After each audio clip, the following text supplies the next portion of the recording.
Good evening, everyone, and thanks again for taking time to join us for another one of our free webinars in our series of webinars we're hosting. Before we start, just some housekeeping rules. If you are experiencing any technical issues, please just click on the reconnect button in the middle of the page. It should just reconnect you to the platform. We will be recording the webinars as well as the Q&A, so the link to the replays will be sent to you via email afterwards, and we will also post them on our social media platforms.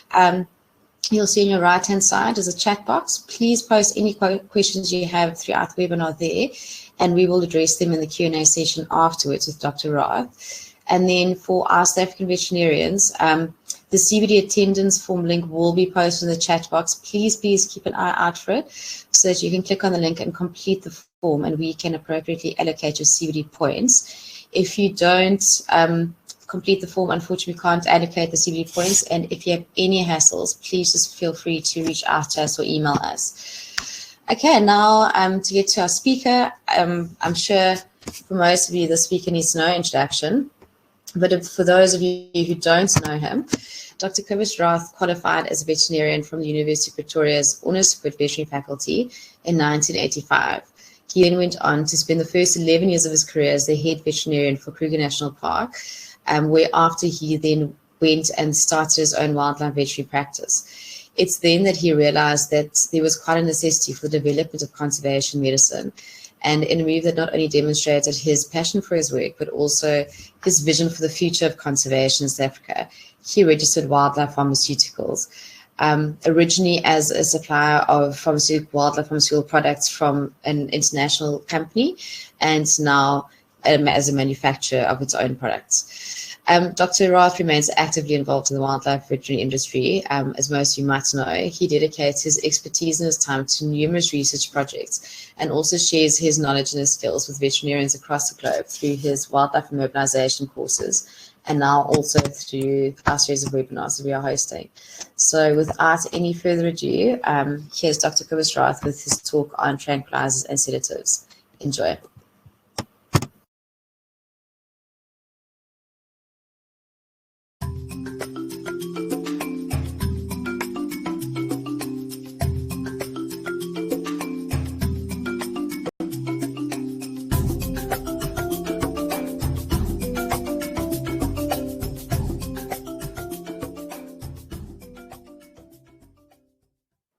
Good evening, everybody. For some of you, I'm sure it is good morning, but welcome to our next seminar. Thanks for the introduction, Liesel. Today's seminar is all about tranquilizers and sedatives in wildlife, and it is obviously impossible to share everything with you in the time that we've got, but I hope that I will provoke some interest and get some of the young vets interested to do some more work in this field in the future. So I'm going to start off with saying what are the factors influencing the choice and dose of tranquilizers, and we'll spend a bit of time on this slide. And thereafter, I'm going to go through a quick summary of the different tranquilizers and sedatives. And after that, we will discuss some of the newer things and the challenges that we have for the future, and areas that I personally think that some effort must be put into in research in the future. So if we have to decide which tranquilizer and how much we are going to use, obviously the first thing is the species. And if we look at the differences in the different species and in the susceptibility or the potency that they have in the different animals and how they vary, then it is obviously something that we have to get to know over a period of time.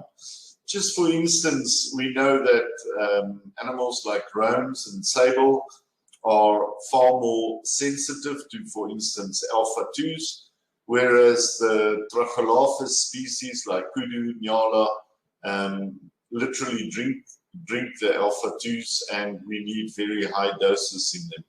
So there's a huge difference in the species, and very few of these drugs is a a one-dose-fit-all type of regime that we follow. So it is important that the species that you work with, that you get to know what is the sensitivity to the different drugs and which are the appropriate dose rates to use in them. It's also very important whether you're working with an individual animal or a group. And this becomes extremely important when we separate an animal that is normally in a gregarious type of habitat with other animals. In other words, let's say we have a buffalo cow that got injured and we're going to put her in a pen on her own. These animals tend to be more difficult, and sometimes certain management principles like putting 2 smaller cows with her may calm her down much more than what we can do with pharmaceutical manipulation. It's important to look at the condition and the health status of the animal, and it doesn't necessarily mean that a really thin animal needs a very low dose. It also depends on the next point on what is the level of aggression and how do we have to tame them down. You know, these animals are not ginger cookies that are all the same and come out of a machine. So in some animals, for instance, in black rhinos, you find that some animals travel really well, and then you get that one very difficult individual that just does not want to calm down even at the normal dose rates that you use. But also on the other side, we've had animals that have shown extrapyramidal symptoms at a much lower dose than what we normally use. So we have to look at these animals also as individuals and judge them like that. Environmental temperature is really important, and not only what the temperature is at the time that you are catching, but if you are putting animals in a truck or in a crate, individual crate, and you've caught them early in the morning, but they are going to be traveling right through the day and it is going to be very hot, then we have to be very careful with the tranquilizers and sedatives that we choose, because many of these influence thermoregulation, and it can have an effect on whether those animals overheat or not. It also is important to look at how the animal looks like when it is presented to you, maybe after a capture. If the animals are really hot and they are out of breath and they ran far, we prefer to let them stand for a while before we sedate them and load them into the trucks, just so that they can get their physiological parameters into more acceptable limits. So be careful that you don't think that you can just tranquilize them and then they will respond to that. Those animals normally have a rising temperature, and if we influence thermoregulation, the temperature may continue to rise. It's also different whether we're working with wild caught or with boma animals. Boma animals have adapted, and the same is for zoo animals. They have adapted, and sometimes we need a lot less, and sometimes we don't even need to tranquilize or sedate these animals for transport.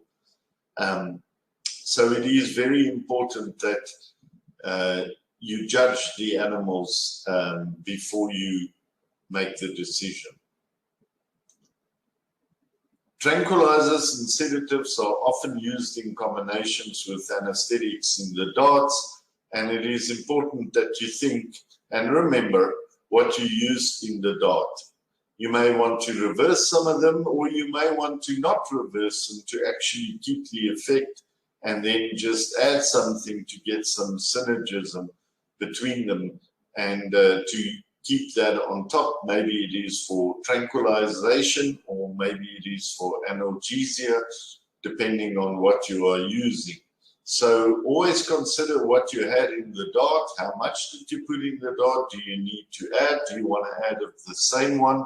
Or do you want to bring another one on board. Then something interesting that we'll be talking about at the end is the duration required. These tranquilizers and sedatives have different durations. We get short-acting ones, medium-acting ones, long-acting ones. But they also have a difference in the time of onset to full effect. So it may mean that a sedative that can work for 3 days or 5 days sounds like an ideal drug, but it may take a full 24 hours for those to take full effect. And therefore you have to bridge the first 24 hours with a shorter acting one. And this is where the combinations become very important. We also have to understand that the quality of management and the quality of the equipment that we work with is extremely important. And we cannot use pharmaceutical manipulation to rectify mistakes in management and to rectify or to force animals into equipment crates or trucks that are not fully up to standard. So it is a tool that helps us, but it isn't a cure for bad management or poor equipment. Right, so how do we classify them? Well, generally we classify them as tranquilizers and sedatives, and there are different authors that do think a little bit different. But in general, tranquilizers, which are also called neuroleptics,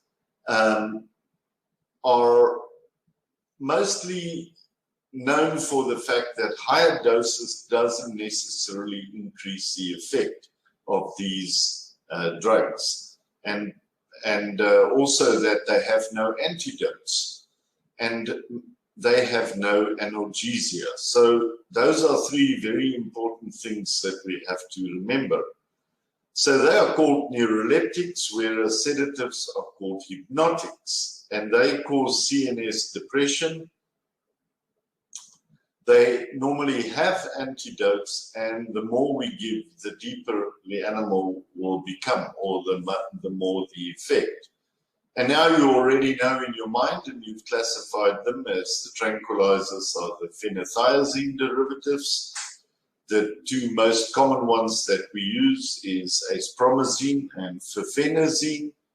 The butyrophenones, we use the zaparone and haloperidol, of course off-label, and the thiazanthines, we have zutropentixol.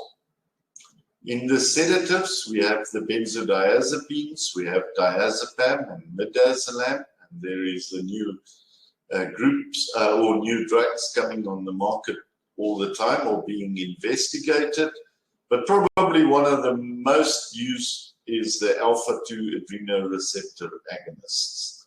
And there we have xylazine, detomidine, midatomidine, dexmedetomidine that we use mostly in wildlife. So if we look at the phenothiazines to start off with, they are antipsychotic neuroleptics and they are dopamine antagonists. So that's the catecholamine that they mainly work on, but they also block alpha-1 adrenoreceptors. They have no analgesic activity, and that is important if you work with animals where you have done a painful procedure, that you remember to use something else like a non-steroidal at the same time. And they block both the central and the peripheral effects of catecholamines. They are mood-altering drugs. They are very good antiemetics, especially in carnivores and primates. They give us good muscle relaxation, but they do alter thermoregulation. So we have to keep this in mind when we work with them. And they have very little effect on respiratory activity. We do find that the respiratory rate may go down when we use it with other respiratory depressants like opioids, and But that is the case always whenever we include opioids, that we have to look at the potentiation of the suppression of respiration, and certainly with phenothiazines that can happen. Aspromazine, very nice induction and recovery, a very good antiemetic, as we said, in carnivores and in primates. They can protect against adrenaline-induced cardiac fibrillation. They cause hypertension and reflex tachycardia, and they can cause hypothermia or hypothermia. One has to be very careful. And then we are all aware of the penis prolapse that we get in zebras and rhinos. And if you are working in a breeding project, you have to be careful because they may block ovulation. We use them in lions, leopards, and zebra quite often, and a really nice short-acting, great muscle relaxation drug. Fifenazine enantate, well, that's the long-acting one, and there are now also in South Africa water-based fifenazine available. That is really great because it is, unlike the enantate, it is it's possible that you can inject them intravenously. This is a long-acting tranquilizer, and it has a delayed onset if you use the oil base. And it can last as long as 7 days. And one has to understand that because it has no antidote, if you are running into problems with this, you are stuck with it for a very long time. And I have certainly had a case where I had anorexia in animals for about 2 days, and it is something that you have to consider. But as I said, it lasts for 7 to 10 days. I think it's an ideal drug to take if your mother-in-law is coming to visit. But in wildlife, we certainly use it for adaptation into new properties. We've used it a lot in antelope, equids, rhinos. The veterinarians are really excited about the new water-based fifenazine. And certainly it shows a lot of potential, and in future seminars we will bring in some of the people that have worked with this a lot and tell you more about it. So we use it for adaptation, as I said, for calming of animals during transport, when they get into a new environment, or if we keep animals that have been injured and we have to keep them in a hospital pen for a while, then this is a really nice drug. Also, if we have certain aggressive males in a group, you can calm them down with this. Some of the side effects that we get are the typical extrapyramidal symptoms like allotriophagia, very common, torticollis, anorexia, shivering, some tremors, catatonia, and you can treat these with low doses of diazepam. I think the most common thing that I have seen has been allotriophagia and a little bit of anorexia when this tranquilizer peaks. You have to understand that this long-acting fifenazine is oil-based, and it works for a long time because it is absorbed slowly from the injection site. It has nothing to do with the molecule. It is in a fractionated oil, and therefore it takes time to be absorbed. And the absorption isn't always exactly the same. So sometimes the absorption is a little bit faster, which means that the amount of drug that you have in the bloodstream is a bit more than what you wanted. And we have seen that in the middle of these 7 days, somewhere you may find that the animals are pretty deeply sedated and even have anorexia. The thiaxanthine derivatives, zuclopenthixol, very interesting drug, also from the human market. We use it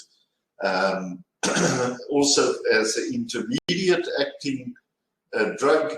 It is a shorter duration, so it peaks at about 36 hours, wears off at 72. It takes about 1 to 2 hours to take full effect, and therefore we often inject it when we start with an animal if it's going to be a procedure where we're going to put the animal in a confined area afterwards. I really like this drug. It works very well, and there has been a lot of success with it. And their pharmacology is very similar to that of flurfenazine. It's been used in deer quite a lot, equids, bison, wapiti, various antelope. You can look up the papers. You can use it alone, or we use it with a shorter acting one. And you can even combine it with the long-acting flurfenazine if you really need a long sedation of a fairly aggressive animal. Extrapyramidal symptoms may occur. Certainly we will treat those again with diazepam or with akineton, depending on the severity of that. The second group is the butyrophenones. The butyrophenones are dopamine antagonists, and we may see some hallucinations in these when they are used alone. They have a minimal cardiovascular and respiratory effect, but again, their newer work are starting to look at the effect on the lungs much more, and I think that it is something that some of you young vets should certainly get involved in, is the respiratory effects, not so much of the drugs alone, but also in the common combinations that we use them in.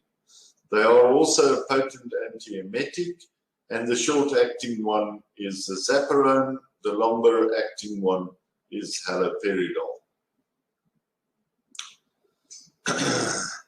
If we look at a zaparone, how does it work? It blocks the postsynaptic dopaminergic receptors in the brain. It also has an alpha adrenergic blocking effect, dose-related. Well, up to a point. And what it really does is it does improve anesthetic induction and recovery. But you have to understand that if you look at Stresnol or a zaparone, that it takes about 20 to 30 minutes to have the full effect. And thereafter, the duration can vary in the different species between 2 and 4 hours. We use it a lot with the opioids simply because of the vasodilatation that we get due to the alpha-1 antagonistic effect. And this is one of the main reasons why it was used in rhinos and in elephants, where the opioids create really high blood pressure. And just this week, we did some black rhino up in the north, and we were doing intrator measurements of the blood pressure. And we used a combination of an opioid and a zaparone, and it was really interesting to see over time how the blood pressure was coming down. And you could clearly see that the full effect takes about 20 minutes to get the optimal vasodilatation and the better blood pressures. You must be careful, as they do inhibit ejaculation, and therefore we don't use them in semen collection. And as I said, obviously there is no antagonist. So zaparone is a drug that we use a lot as a short-acting neuroleptic, and it is also very synergistic with opioids.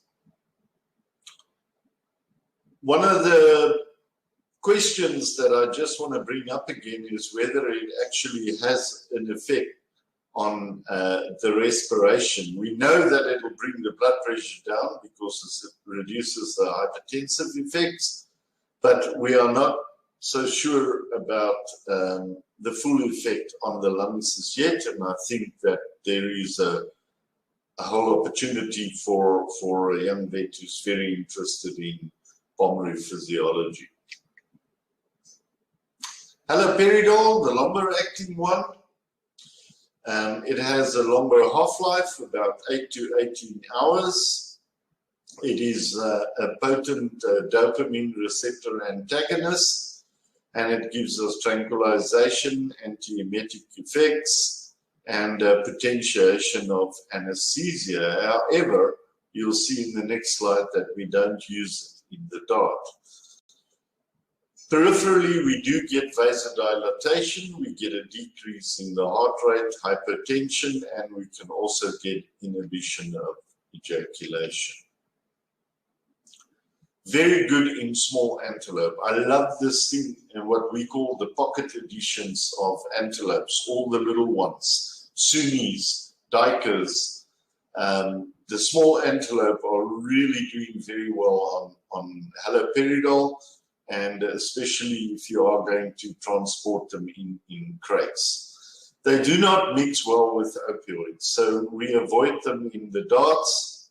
And they are certainly one of the drugs where sometime in your life, if you use it, you are going to run into some extrapyramidal effect. In larger animals, sometimes we find this strange behavior where we get, instead of sedation or tranquilization, we get mild aggression. So just be aware of it. As a rule, we don't use it in animals more or less up to the size of the red hartebeest. They work much better in the smaller ones. But then again, we use them at very low doses in rhinos and in elephants when we relocate them. Same sort of extrapyramidal effects that we can see as we discussed previously, from hyperactivity to muscle fatigue, weakness, dyskinesia, allotriophagia, definitely a lot, head pressing. In zebra, I've seen a lot of stargazing, if you give too much, where the zebras will turn their heads and look up, and we just call it stargazing, but certainly you can see these extrapyramidal symptoms with haloperidol. Okay, here's a short video, and I mean short, you must concentrate, otherwise it's over, of a vicuña that I injected with haloperidol, and I didn't know that they were this sensitive, and we only gave it 5 milligrams, and this was how the animal, let's just get going, this was how the animal reacted. It was just walking around in circles for 16 hours, despite being treated with diazepam twice. You can also treat the extrapyramidal symptoms with bipyridine, also known as akynetin, which is an anti-Parkinson drug. It is something that we keep in our drug boxes if we use the butyrophenones a lot. So it is something that is worth keeping, and it's very effective. Right, one of the drugs that we use often, alpha-2 agonists. We're all very familiar, I hope, still with the pharmacology of these preparations. They are was a great breakthrough in the 60s when xylazine came out, and most of you are a hell of a lot younger than me, and I can assure you we were so happy to use xylazine all the time. Okay, and they work on the alpha-2 adrenoreceptors presynaptically, and of course they will give us a negative feedback on the release of norepinephrine. So they're a presynaptic position that they are working. Okay, the receptors can be divided into alpha, beta, Charlie, delta, if we want to call them that, A, B, C, and D, and they are in different parts of the body and they play different roles. The delta receptors, they are in ruminants. They've also been found in mice and I think in rats. But they are not in all the species, and it's one of the reasons why the ruminants are so sensitive to the alpha-2s. Right, so what are their effects in the central nervous system? Of course, we get sedation and the reduction of stress, inhibition of intraneural transmission, and great analgesia. And we often leave them on afterwards if we have done something that may induce some pain. There is a two-phase action on the cardiovascular system with an initial hypertension due to a great increase in peripheral vascular resistance. And that is followed by a compensation phase that leads to reflex bradycardia. And over a period of time, we will get a relaxation of the blood vessels, and it will probably go more to a normotension than a vasodilatation.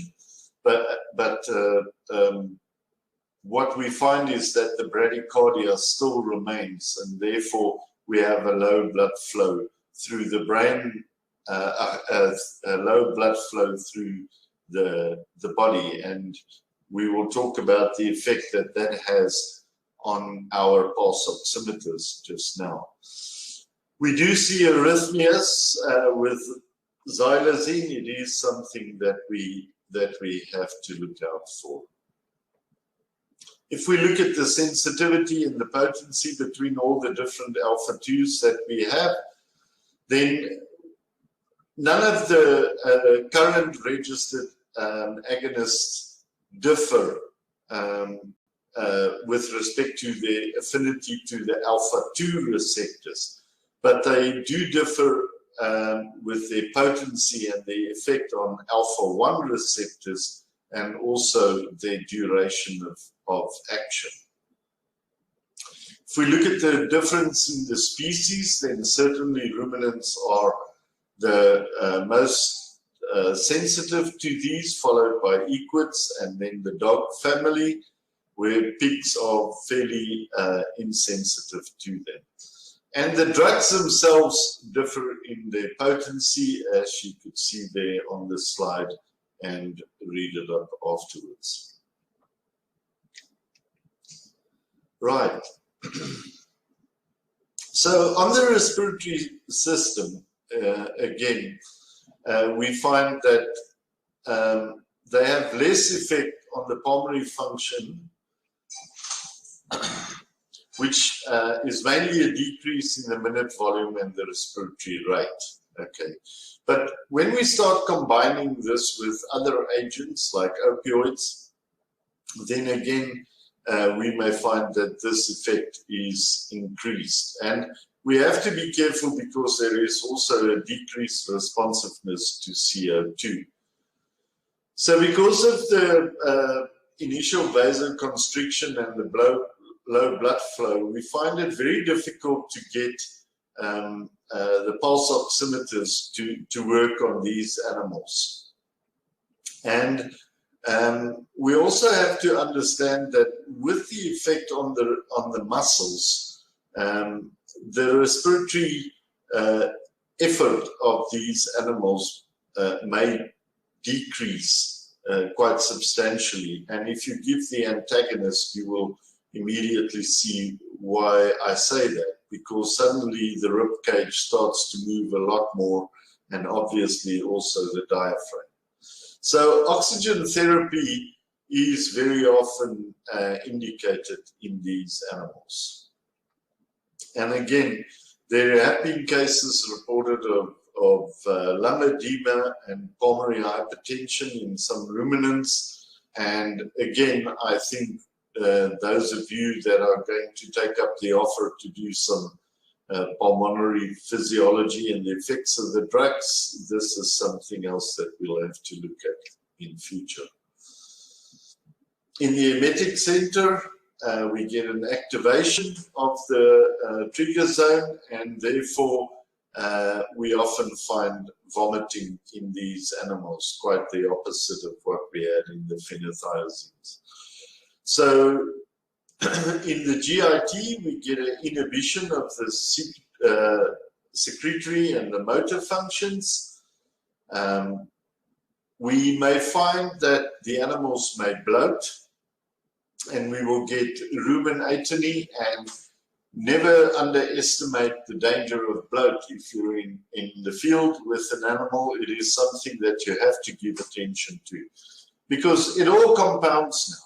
You already have reduced movement of air because of the rib cage and the diaphragm being affected. We also now put further pressure on the diaphragm because of the bloat from the rumen, and you can very certainly run into some problems. So do address the bloat when these animals bloat. Hypersalivation is very common that we have seen. And then one of the interesting things that we have seen is that, especially where you have animals that are in pens and you immobilize them for TB testing and you use the alpha-2, then the next day you may find that they have some diarrhea, most of them.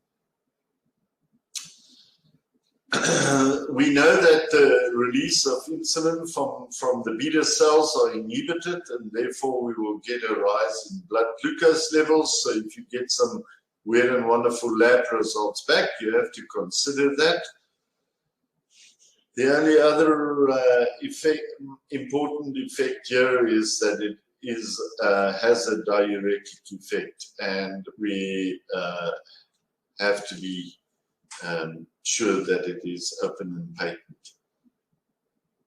What is very interesting about this group of drugs is that these anesthetics are incredible. These tranquilizers are incredibly synergistic. So when you start using them in combination with other drugs, for instance, the opioids, you can reduce the opioids, and the same with inhalation anesthetics. So you can reduce that quite dramatically, from 30 to 80%.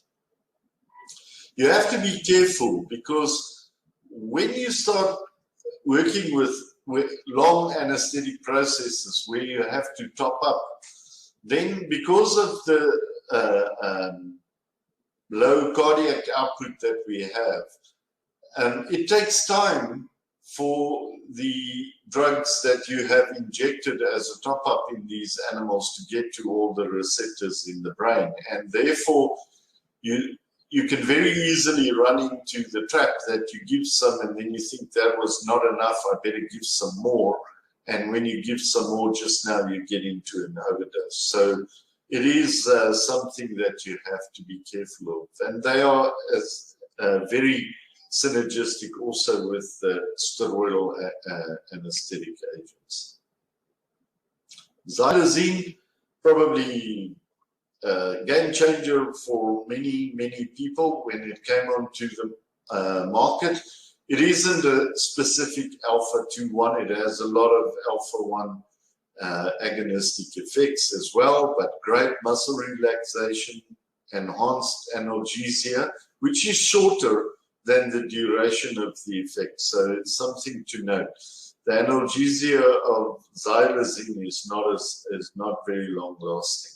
And then one has to be careful about the arrhythmias that we may pick up when we use xylazine. Okay. Because of the binding on the alpha-1 receptors as well, of course, it is in competition with noradrenaline or adrenaline, and it can kick it off if you excite the animals. We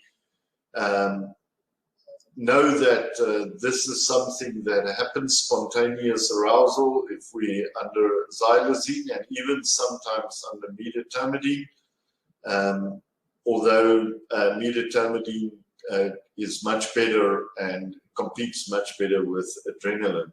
But certainly with xylazine, if you use xylazine, ketamine, especially in predators, you know, just be aware that something may very well happen.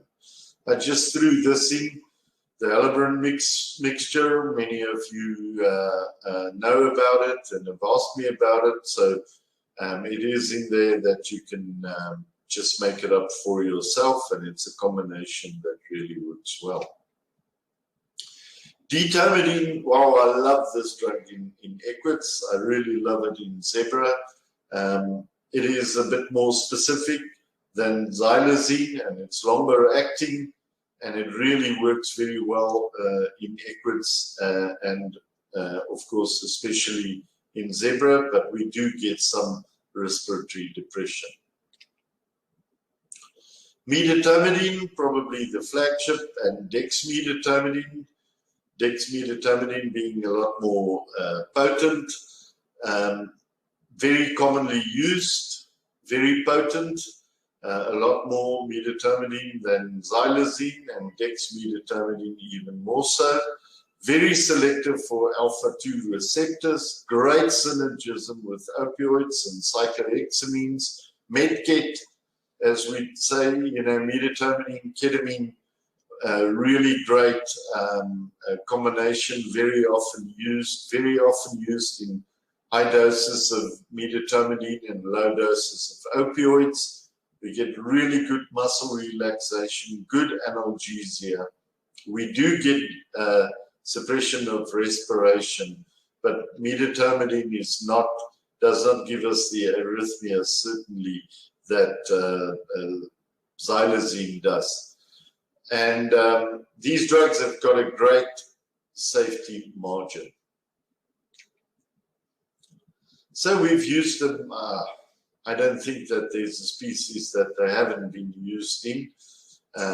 My good friends in India, you know, the first time we went there and we went to the zoo to do some work, I said, what do you use on your snakes? And they said, xylazine and ketamine. And I said, on your elephant? And they said, xylazine and ketamine. And I said, what else have you got? And they said, nothing.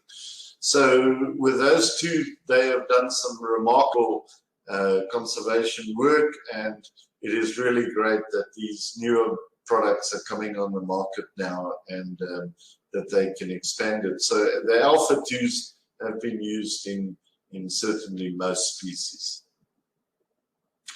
There are antagonists. There are two that we commonly use. In those of you that are in from America, sorry, I didn't bring in telazoline, but certainly yohimbine and atipamezole. We use yohimbine, not as specific as the atipamezole, definitely not as specific in ruminants, so I can just think that it doesn't attach to the delta receptors. We do have to be careful of resedation, okay? And with yohimbine, you have to be very careful about excitation on recovery, especially if you give it intravenous. You have to do it really slowly because you can see it. Excitation, it's not a myth.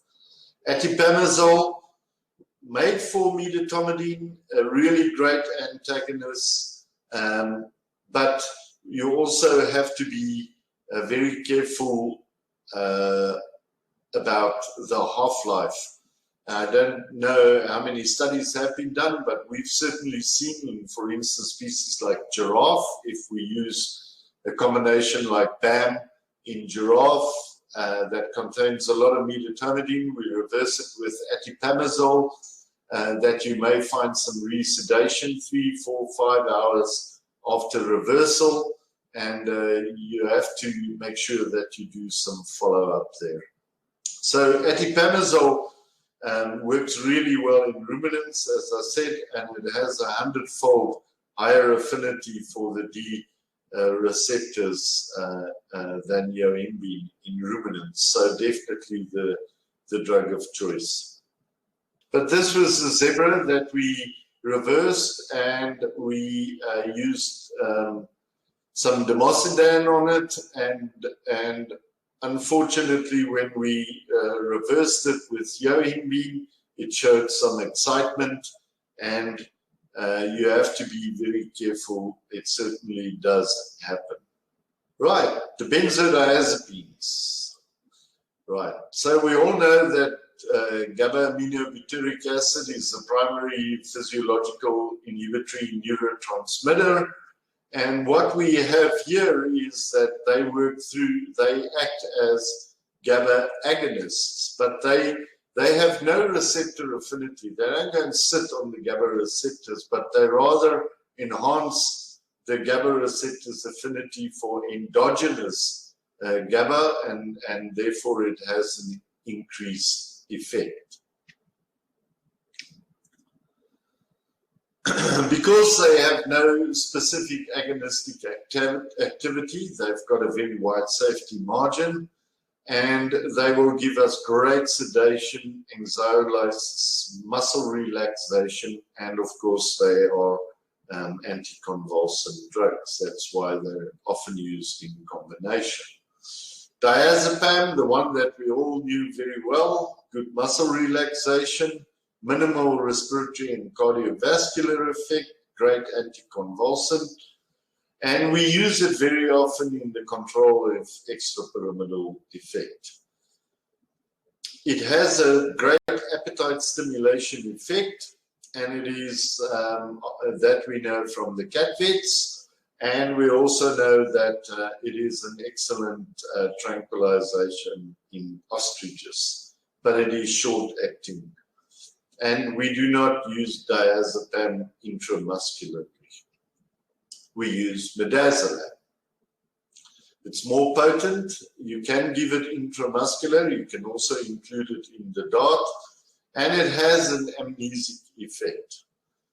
It is, now you're going to ask me, how do I know it? Well, yeah, let's leave that one. It's a better anticonvulsant, better anxiolytic, and better amnesia than diazepam, and that is obviously from human data.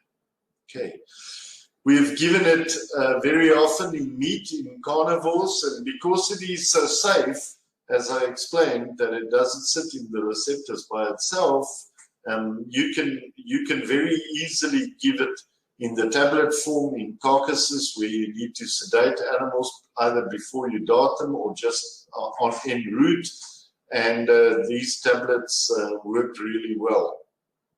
It doesn't have a long duration of action, and we love to use it in rhinos if we do something like dehorning and we want to get the animals completely relaxed. Then a low dose of midazolam intravenous does wonders. The benzodiazepines have an antagonist, flumazenil. Okay, very high affinity, very safe and effective, but very short acting. It's an expensive drug at this stage, very expensive. And if you look at the dose and you look at the concentration on the bottle, then you will know that it is going to cost you a lot of money. But it is certainly something that you should keep with you in the case of emergencies. There are some other antagonists. Pete Morkel did some great work with zomazenil. And the idea there was when Zolitol came out, or Tilazol, which is a combination of tiletamine and zolazepam, which is a benzodiazepine. The challenge was that we have different half-lives in different species between the tiletamine and the zolazepam. And to avoid the zolazepam buildup at the end, zomazenil was used, and the publication is there. You can go and have a look. Right, one of the new developments that have come out that is everybody is talking about is vetinoxan. This is a peripheral alpha-2 adrenergic receptor antagonist. So peripheral it has very poor penetration to the brain, and the idea is to reverse the undesirable cardiovascular effects that we get with alpha adrenergic agonists. And go and read the paper. It certainly is very effective, and I do think that it is something that we are going to put into our toolbox more and more in the future. And the nice thing is that you can drop the animal once you've got it on the ground to get the tinoxan. It gets rid of the cardiovascular effects that we don't want, but it doesn't affect the anesthetic and the analgesic effects, and it is certainly showing a lot of potential. Right. So I think one of the things, just to stimulate, especially the young vets, on some of the things, what are you going to do your masters on? You know, one of the things that we definitely need is to look at the pharmacokinetics of these drugs in different species. And I mean, you don't have to go and do them all in ruminants. You have to actually start off and look into the different groups or families, because we need to understand the pharmacokinetics of these drugs much better. As you can see there, you know, short-acting, intermediate-acting, long-acting, they may have a lag phase. When do they start exactly? What happens at this point where they cross? Because you're going to have a cumulative effect. So the graph is actually going to look much different. And we actually have incredible amount of experience in the field. And when you talk to the wildlife veterinarians, it's amazing. I'm always amazed at how they will tell you exactly what to use. You know, use just 30 milligrams of haloperidol, but give it 60 milligrams of azaparone, and that will give you so long. And we need to substantiate this with scientific data. So I really want to encourage studies on the pharmacokinetics of tranquilizers, and especially when we start to use them in combination. And because there are a lot of factors that influence the metabolism and the elimination of these, and this is Pharmacology 101, so you've done that, and we're not going to go through them, but they are not the same in the different species. And it is really important that we get a very good idea of how the metabolism and the elimination works, not only of the specific drugs, but also of the most commonly used combinations that we have. For instance, here's a very interesting paper that came out. Yes, it is in dogs, domestic dogs, but it was done in dogs, and I don't think any of this work had been done in any of the wild animals. And it showed that how medetomidine can impair metabolic clearances of drugs like ketamine and fentanyl and midazolam.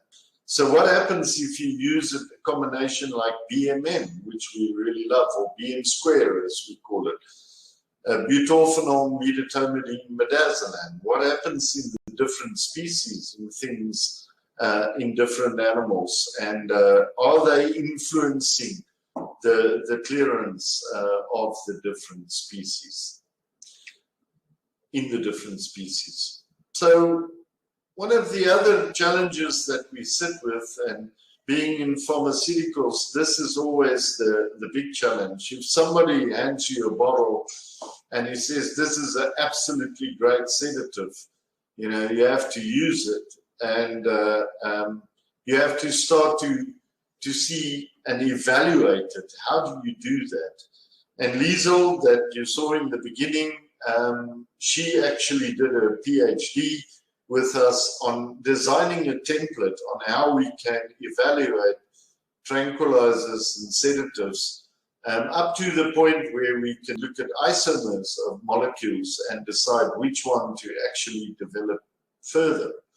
And she combined three things using observational data, physiological data, and endocrine data on animals. And something very interesting came out of this. So I'm going to give you the elevator summary of what she did.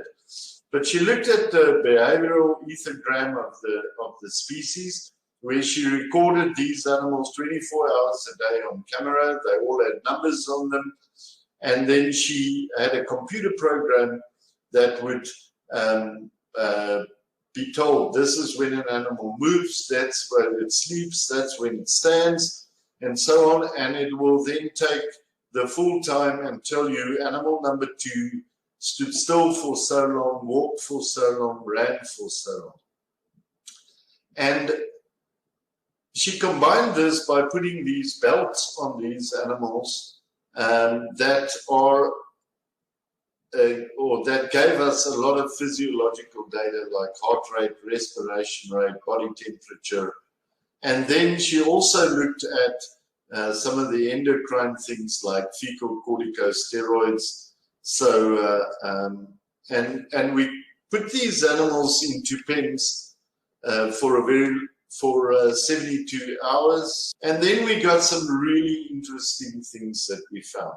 So while the animals were sedated and in the bomas and standing there, they would be stressed. And the most common method that we used was to enter the pen, as if you're going to feed them.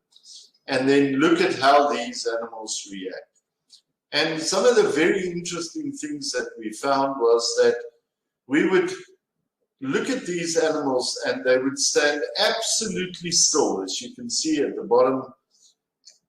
And any of us would say, wow, this tranquilizer is really working well. But if you look at the heart rate of that animal, during that time that you enter into the boma, the heart rate actually goes sky high. And this is the kind of thing that I think that is really important that we continue with, so that we are sure that what we are seeing in these animals is actually what is happening in the animals. And I really would like to encourage some more of this work. As I said, she also looked at fecal glucocorticoids, plasma cortisol, catecholamines, and so on. And it's certainly something that we have to look, especially when we start with combining some of these drugs. So that's my story. I'm sure there may be some questions. I would like to invite you on the 26th of May when our good friend from Australia, Wayne Boardman, who, you know, the country that closed their borders, that nobody could come there because they know that the Springboks will beat them again. He's going to do a very interesting talk for you on the anesthesia of Australian mammals, and also include some marsupials there. So I'm sure it would be a very interesting talk. So please join us on the next seminar. Thank you. I'll take some questions now. And thank you for your time. I want to say thank you for everyone again for taking time out of the evening to join us for this webinar.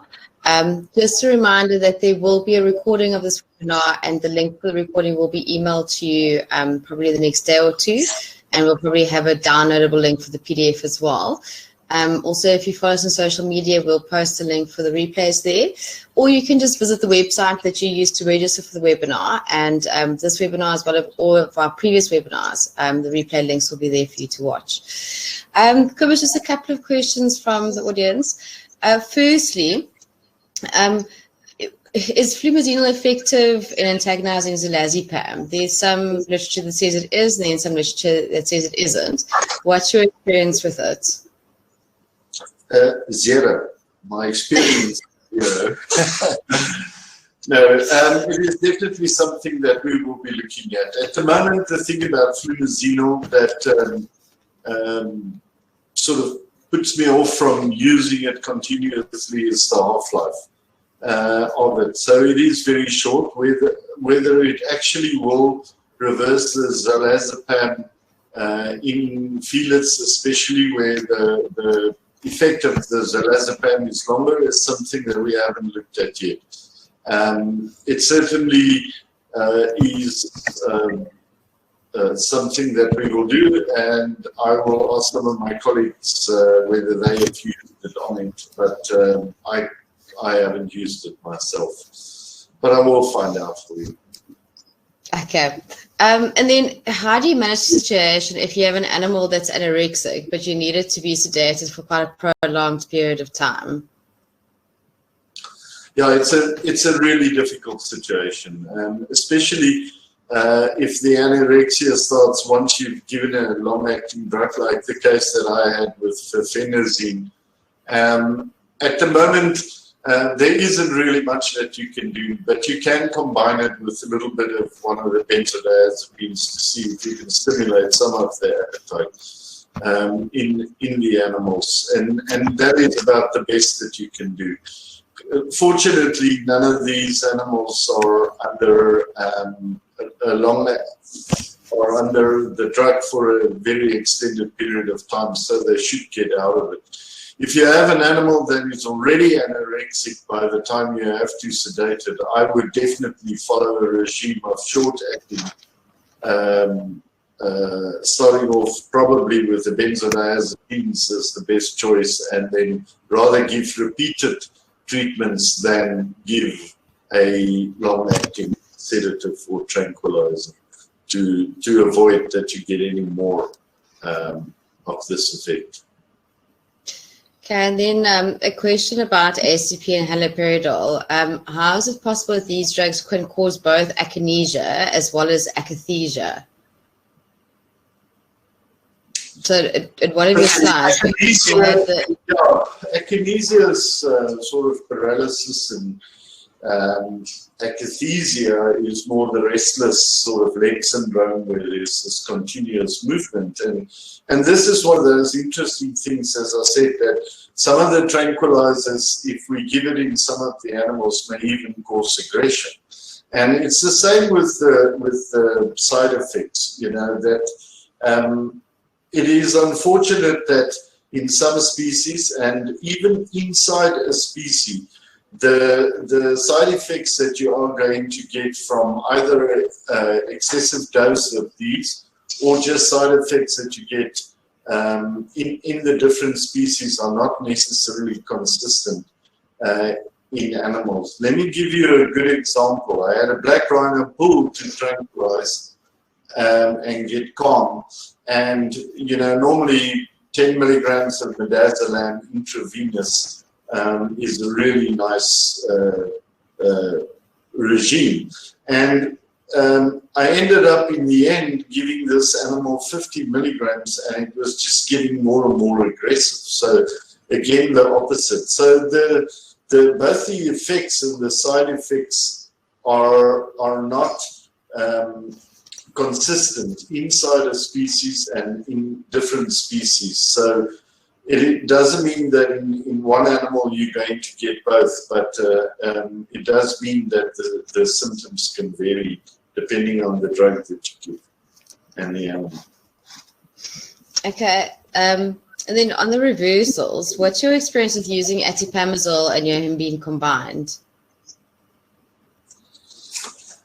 Yeah, I think it's a fairly common practice with veterinarians, and of course, in my experience, atipamezole is definitely much faster acting, whether it seems and it seems that yohimbine is longer acting.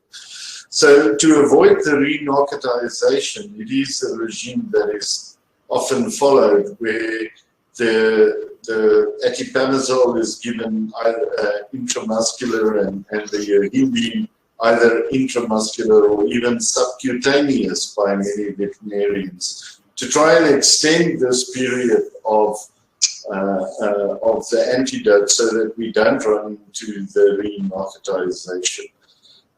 It is possible to use them both. You have to be not careful because they have a fairly wide range safety margin, but you have to obviously adapt your dosages so that you don't give the full dose of both of these drugs initially.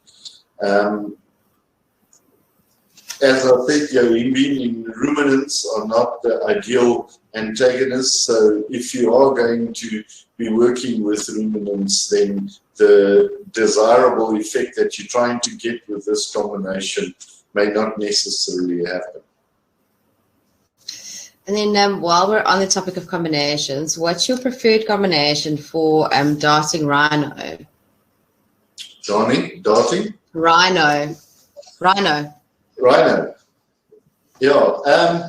Well, at the moment in the white rhino, we have a fairly standard dose that we use. So we use atropine in white rhino combined with zaparone, and the ratio is normally around 10 to 1. So in other words, adult bulls, we may give very big adult bulls 5 milligrams of atropine, 50 milligrams of zaparone, and then we bring it down, 4:3 to 1.5 for a small calf.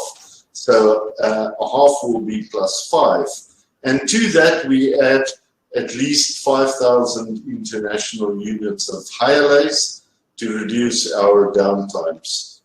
In black rhino now we use thiofentanil and thiofentanil and zaparone as well, but you can use much higher doses of the zaparone, and still we use hyalase in them. So 4:3 to 1 maybe, and you can double the dose of the zaparone in black rhino and still walk them very comfortably.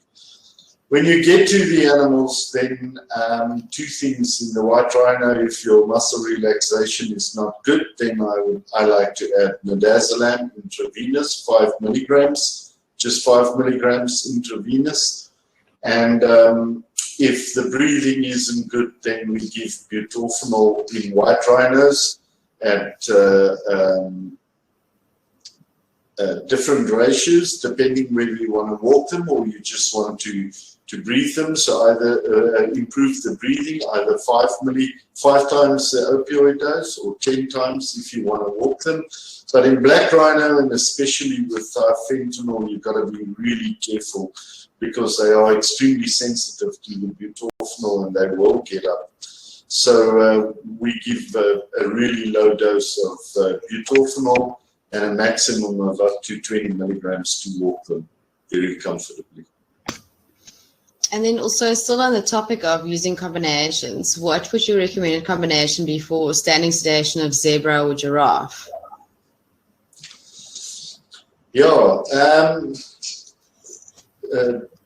there's been a lot of success now using a BAM combination in zebra and in not in giraffe. In giraffe, we put them completely down. But butorphanol D-tomidine is a very good combination for standing sedation in most of the animals, and that is still what I would be starting off with. And then getting back to specifically the sedatives and the tranquilizers, what's your experience with the long-acting neuroleptics in elephants? Yeah, we did quite a lot of work with that when we relocated the elephants from Kruger and to new farms, especially in the family groups. And it was very interesting that we could use haloperidol in elephants. As I said earlier in the talk, haloperidol is mostly used in young animals, small animals, not young animals, small animals. But in elephants, we have found a really good use for them. We went up to about 120 milligrams in a 2.8 meter elephant cow or bull, and then scaled it down. And those that are really interested, we can share the graph and the dosages with you. The long-acting ones, now here's a very interesting thing, and especially when flurfenazine came out in the beginning, the oil-based flurfenazine, you would speak to veterinarians and they would tell you if you use 300 milligrams in a white rhino, it's absolutely fantastic. And the next guy will tell you, well, 300 milligrams didn't touch sides. And that's why I'm so serious about the pharmacokinetics, because somewhere adaptation also comes into the picture. And it's very difficult to evaluate unless people do it on a system like you did in your PhD, to evaluate these products and to understand whether we actually do get an effect. Because if you think about 300 milligrams in an elephant that weighs 5 tons, well, are we even going to get to blood concentrations that makes a difference? So what I can say is that with AccuPhase or Zuclopenthixol, we went up quite high in animals, in very wild animals, up to 1 milligram per kilogram, not in elephants, but in other species. But I would certainly, we certainly could see a very desirable effect with AccuPhase in elephants. And then still on the same set of tranquilizers, have you got any experience with giving midazolam per oz to wild wolves? Would you know of anyone that has any experience? Yeah, wolves. Yeah, we don't have too many wolves in Africa, but I'm sure there are some of our colleagues, because I see we have friends from all over, and I thank you very much for your time. It is, I have no experience in wolves, so I would ask my friends in the United States or in Europe to answer. You can maybe refer that question to Alex. But I can certainly not see that there could be a problem with midazolam tablets in wolves. And then as far as the experimental symptoms go, will they just keep persisting if left untreated? No, obviously when the tranquilizer that you've used, haloperidol or azaparone, wears off, so will the extrapyramidal symptoms. But it can take a long time. And as I said in that vicuña that we did, it took 16 hours. And it is unpleasant to sit with an animal like that, but it will eventually wear off. And similarly with the type of things like allotriophagia that we see in buffalo with azaparone, or wildebeest with azaparone, when it starts to wear off, these symptoms starts to go away. Thank you, Cobus. A couple of final questions. Just for the South African vets, I see that we've just posted the attendance form. Please remember just to look in the chat and click on that form to complete the attendance form. Cobus, a couple of final questions. For maintenance anesthesia, which drugs would you recommend? For maintenance of what? What anesthesia? Yeah, it depends on what the duration is that you want and what the situation is. If you are in a nice theater and you can start with a concentrated infusion, and then of course you can use very much more safer drugs. Depends whether you have inhalation anesthesia available or not. But otherwise, when we have to start looking at keeping the animals down for a long time, I think if you think about Joel that just flew animals and he had to keep them down for a very long time, we made use of ketamine and midazolam mainly for keeping the animals down for a long time. Why? Because both of those drugs have got a fairly short half-life, and that means that when the animals have to recover, we don't have this massive cumulative effect at the end, like we used to get with the zolazepam, and if you topped up tilazol with tilazol or xylitol, then we started to get this incredible cumulative effect. So using a short-acting drug or a drug for which you have an antagonist would, in my opinion, be the better choice for maintaining an animal down, keeping an animal down for a long time. And if you think about combining that with something like midazolam that actually has a pretty long half-life, that you can reverse, then something like ketamine, midazolam gives you a really nice combination. Thanks, Cobus. I think those are all the drug-related questions. We did have a query about what's the best way to get involved or initiate a research project with us. I'm going to answer that on behalf of Quibus. If you would be interested in any of our research projects, either initiating one or getting involved in an ongoing one, please feel free to reach out to us via our website or our social media platforms. You can also email me, Liesl, at specialist@wildfarm, wildpharm.co.za, and I'd be happy to let you know what we've got ongoing or what projects we're thinking of initiating. Quibus, thanks so much for your time. Thanks for everyone else for taking time out of their schedules to attend this webinar. Please keep an eye on our social media posts for our upcoming webinar. The next one actually won't be given by a South African Vet for a Change or by South African Wildlife. It'll be by our colleague in Australia, Dr. Wayne Boardman, and he will be talking about the anesthesia of Australian mammals. So bound to be an interesting topic. And then if you've got any experiences with tranquilizers or sedatives, any interesting case reports you'd like to share with us, please reach out. We'd love to hear your story. We'd love to share your stories on our social media platforms. And yeah, we look forward to seeing you next time. Thanks, everybody. Thanks, Quibus. Thank you all. Thanks all for attending. And hi to all my friends all over the world that I saw on the list. Very nice to hear about you again. Take care. Good night.